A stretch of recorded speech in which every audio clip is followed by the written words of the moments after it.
Waalaikumsalam warahmatullahi wabarakatuh. Pripun Pak Gatot, kabaripun hari ini? Alhamdulillah saya bersemangat, walaupun belum sarapan tetap bersemangat. Nggih. Mohon maaf Pak Gatot, hari ini saya dan Bu Riana mengganggu aktivitas jenengan yang begitu padat. Ini berkaitan dengan tugas kami sebagai calon guru penggerak. Ini pada modul 3.1 pengambilan keputusan berbasis nilai-nilai kebajikan sebagai pemimpin. Ini nanti saya dan Bu Riana akan melakukan wawancara kepada Bapak terkait dengan pengambilan keputusan yang jenengan ambil sebagai kepala sekolah di UPT SMP Negeri 1 Mlegok. Baik Pak, para Bapak sudah siap? Insya Allah siap. Oke, untuk pertama, selama ini bagaimana Pak Gatot dapat mengidentifikasi kasus-kasus yang merupakan itu kasus dilema etika atau rujukan moral? Jadi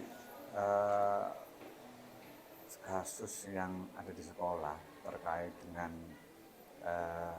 dilema etika atau rujukan moral itu di setiap sekolah insya Allah juga ada dan muncul, dan itu seiring dengan perkembangan zaman itu selalu mengiringi bukan sekolah SMP 1 Mlegok ini juga muncul. Nah, bagaimana cara saya untuk melakukan identifikasi? Caranya dari pengalaman-pengalaman yang telah berlalu itu kita identifikasi, kita catat, lalu yang sedang berjalan kita catat.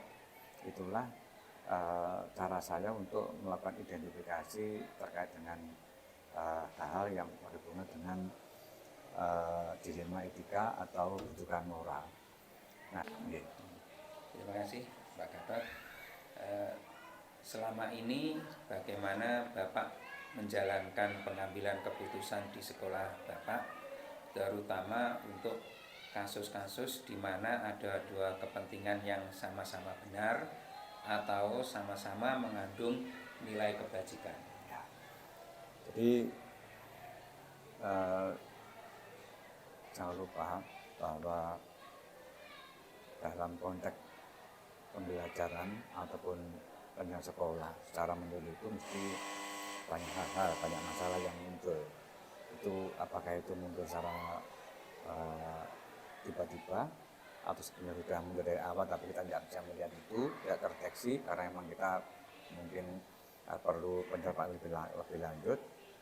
Saya sebagai kepala sekolah, saya menyelesaikan dengan menggunakan partisipatif. Jadi semua komponen sekolah kita ajak untuk berdiskusi, untuk sharing, melibatkan untuk menyelesaikan masalah.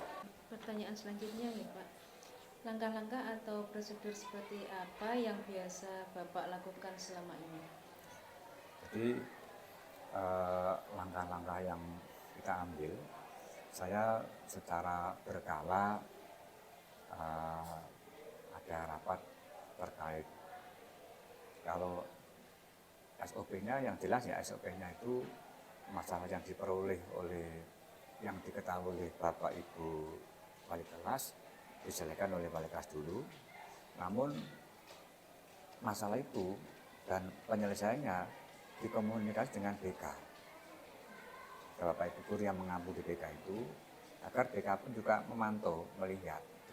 Nah, kemudian 1-2 kali belum diselesaikan, maka libatkan ke BK. Di situ nanti BK ada rapat di ruang BK bersama BK, okay, untuk membahas bagaimana solusi yang ideal untuk menyelesaikan masalah-masalah tersebut. Nah, kemudian bertemu dengan wali kelas. Lalu setelah itu jika tetap belum bisa selesai, baru bersama kepala sekolah. Dan biasanya yang saya lakukan itu sebelum muncul, saya sudah sering tanya ke teman-teman di BK, Bapak Ibu BK, mungkin adakah anak-anak yang bermasalah di minggu-minggu ini, gitu. Saya sering ke situ hadir ke BK untuk bertanya. Dan juga ke Bapak Ibu wali kelas ketika di ruang guru saya juga saya sering bertanya, Bapak Ibu mungkin adakah anak-anak yang bermasalah di hari ini atau minggu ini, pekan ini begitu. Baik Pak, selanjutnya hal-hal apa saja yang selama ini Bapak anggap efektif dalam pengambilan keputusan pada kasus-kasus D5 etika. Dalam hal ini misalnya ada satu kasus A itu benar dan yang satunya juga benar. Hal yang efektif yang saya lakukan ketika masalah itu segera ditangani, kita proaktif, lalu SOP itu kita jalankan, pelibatan dengan berbagai pihak, lalu hasil yang kita treatment yang kita berikan itu kita pantau sampai hasil akhirnya kita lihat, tindak lanjuti, itu yang efektif menurut saya begitu. Baik Pak, untuk pertanyaan selanjutnya. Hal-hal apa saja yang selama ini merupakan tantangan dalam pengambilan keputusan pada kasus-kasus dilema etika? Ya tantangannya mesti ada pada Ibu. Kadang-kadang dari pihak orang tua, kadang-kadang sedikit ada respon yang mungkin belum paham dengan masalah itu.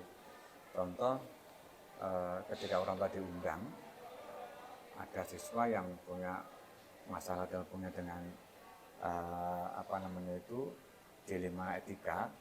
Kadang-kadang orang tua kurang nyambung karena di rumah mungkin dia tidak seperti itu gitu.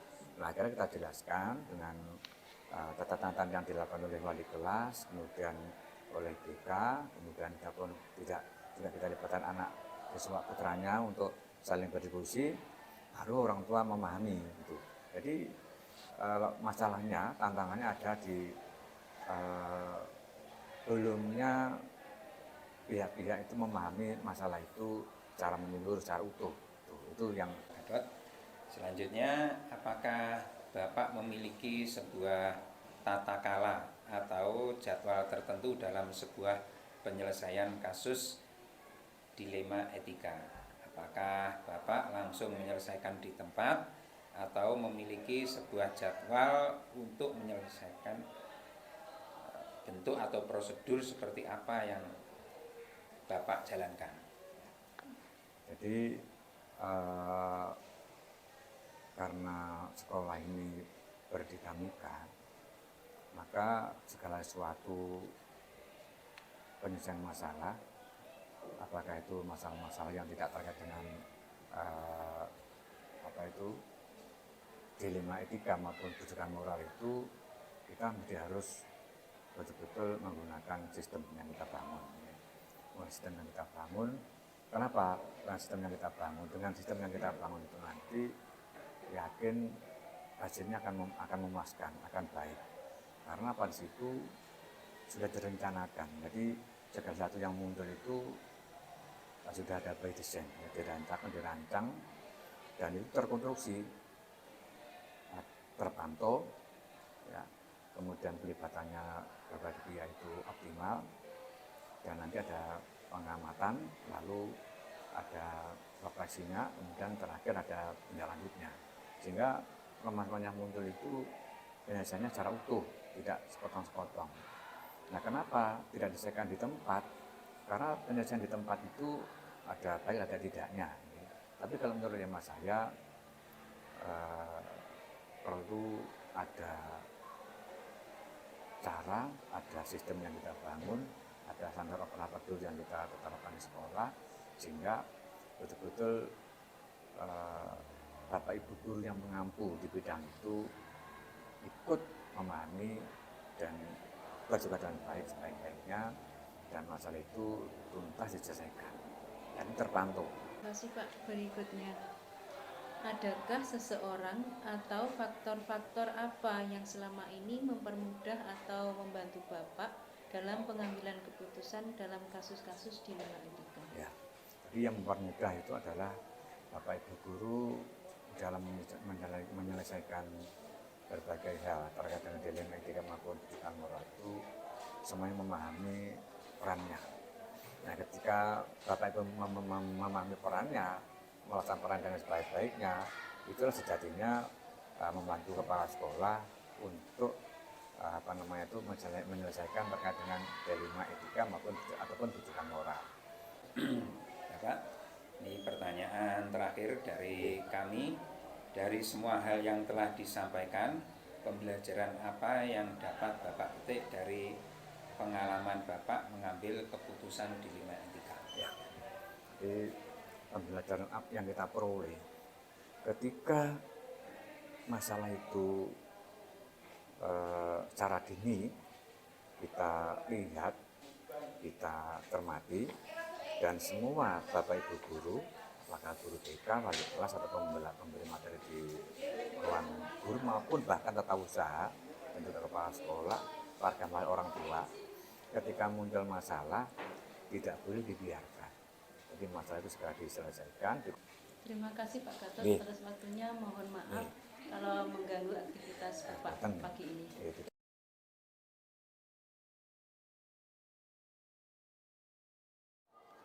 Assalamualaikum Bu Wit.